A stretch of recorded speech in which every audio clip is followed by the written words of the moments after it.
कोई भी काम करने के लिए जिद होनी चाहिए, जुनून होना चाहिए, उसके पीछे पड़ जाओ, काम होगा ही होगा, 100% होगा। एक बड़ी मजेदार घटना आपको बताते हैं और वास्तव में प्रेरणा लेने वाली घटना है।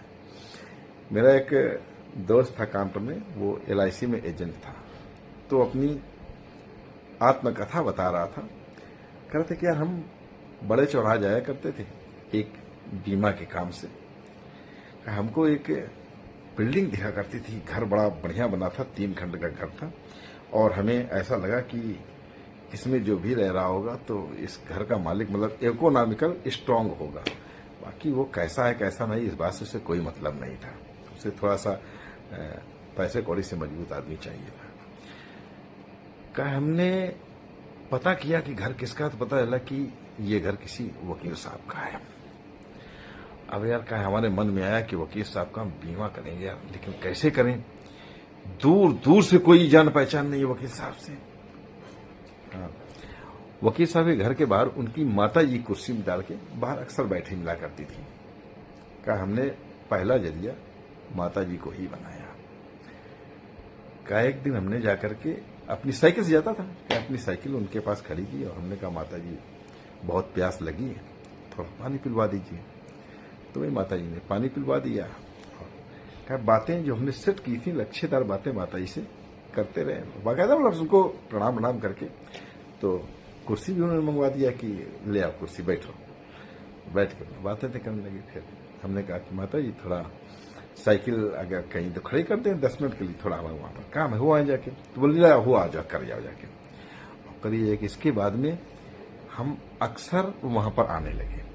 मतलब डायरेक्ट उस घर में नहीं आते थे काम से ही, लेकिन जानबूझकर साइकिल हम वहीं खड़ी करते थे। तो माता जी के पैर छूते थे, उनसे बातें करते थे और पानी वानी भी पीते थे। माता जी बिस्कुट भी दे देती थी और खुश हो गई। वो अपना धीरे धीरे माता जी से घुल मिल गया। फिर माता जी से हमने कहा कि माता जी वकील साहब से हमको मिलवाइए, थोड़ा उनसे कुछ राय लेंगे।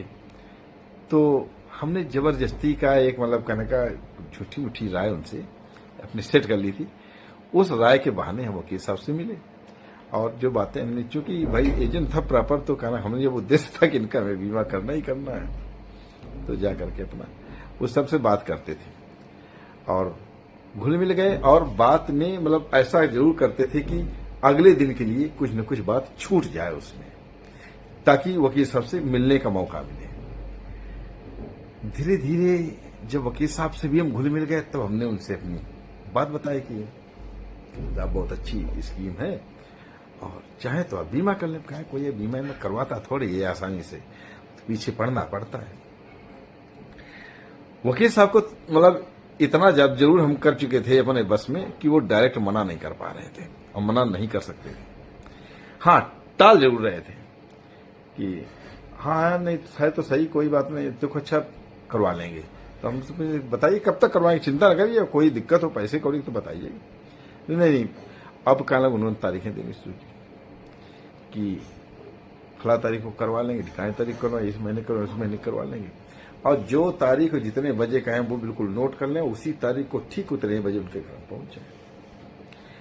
और वकील साहब को बीमा करवाना नहीं था, हमने भी सुन लिया था कि हमको बीमा करना है। ये तो उनकी बातचीत से ही जान गए थे कि ये सिर्फ हमको जो तारीखें दे रहे टाल रहे हैं। तो हम जान गए थे इनको बीमा करवाना नहीं, लेकिन हमने भी ये सोच लिया था कुछ भी हो बेटा हम बीमा करके ही मानेंगे तुम्हारा। ये सिलसिला 7-8 महीने तक चलता रहा। आखिरकार हम एक दिन जा रहे थे तो उनका घर मतलब सेकेंड स्टोरी में था, फर्स्ट फ्लोर में, तो जीना चल के जाते थे। तो वकील साहब ने बड़ी राजनीति से काम लिया। उनकी पत्नी ने पूछा होगा कौन है, तो वकील साहब ने थोड़ा तेज आवाज में कहा ताकि हम सुन लें। उन्होंने कहा कि अरे कोई नहीं, वही है साला बीमे वाला। तो जैसे ही हमने सुना, क्योंकि कहा था उन्होंने इस हिसाब से कि हम सुन लें, जैसे हमने सुना तैयार एकदम ठिठक गए वहां पर और वहीं से हम वापस हो गए। फिर हम गए ही नहीं घर में। लेकिन हमें ऐसा लग रहा था कि यार हमने जो सोचा था वो तो अधूरा रह गया, इतने जाते थे जाना तो हमारा बेकार ही हो गया। लेकिन हम कुछ भी हमने कहा सोचा, हमने कहा साले के बीमा करके ही मानेंगे इसका।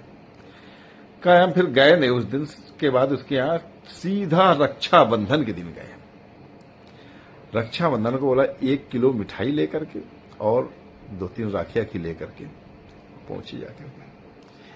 दरवाजा खटखटाया, वकील साहब ने खोला, बोले अरे वकील साहब, बोले अरे आओ आओ आओ भाई, आप जो है बहुत दिनों में आए हो और हम तो बीमा उसमें करवाना था। बोले नहीं नहीं साहब, हम आप बीमा करने नहीं आए हैं, हम आज सिर्फ अपनी बहन से मिलने आए हैं। तो बहन से मतलब? बोले साहब देखिए वो दिन आ रहे थे, अब आपने कहा तो वही है साला बीमे वाला। और ये इतना कहा तो वकील साहब की सूख गई। साहब जब आपने हमको साला बना ही लिया था तो आपकी जो पत्नी है वो हमारी हुई बहन। आज रक्षाबंधन है तो हम तो अपनी बहन से राखी बंधवाने आए हैं। उनकी पत्नी भी सामने खड़ी थी, इतना झेप गई वो, और वहीं मेरे मुंह पर ही बोला कि मेरे मुंह पर ही वकील साहब को बहुत झड़ा और कहा कुछ भी हो, बहुत हो गई नौटंकी, आज ही बीमा करवा लो चुपचाप। वकील साहब ने उसी दिन अपना बीमा करवाया और अपनी पत्नी का बीमा करवाया। तो कहने का मतलब, ये सच्ची घटना है। कहने का मतलब किसी भी चीज के पीछे पड़ जाओ, ठीक ना। देखो अभी एस्मा की जो बात चल रही थी कि कई बार डीआरएम मैडम ने कहा कि फर्नीचर हम व्यवस्था करेंगे, उपलब्ध कराएंगे, जॉब एनालिसिस करवाएंगे।